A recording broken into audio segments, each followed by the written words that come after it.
আজ আমি নিজেই বাজারে যাব। ভালো, আমি বিচারক হয়ে দেখব তুমি ঠিক বাজার করো কিনা।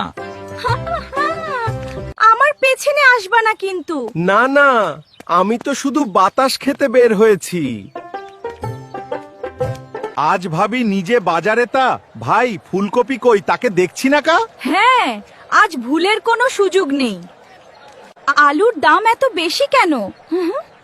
ভাবি আলুরও এখন সম্মান বেড়েছে। আমি ঘোষণা করছি দরদামে ফুলকপি বউ বিজয়ী। তুমি এখানে কি করছো? এই টাকা দিয়ে কি কিনলে? বউ, বাজারের মাঝে এনার্জি না থাকলে বিচার চলে না। সব বাজার হলো, কিন্তু টাকা কম কেন?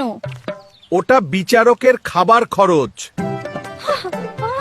আমাদের কাণ্ড কিন্তু এখানেই শেষ না। পরের পর্ব দেখতে চাইলে লাইক, কমেন্ট আর ফলো করে পাশে থাকুন।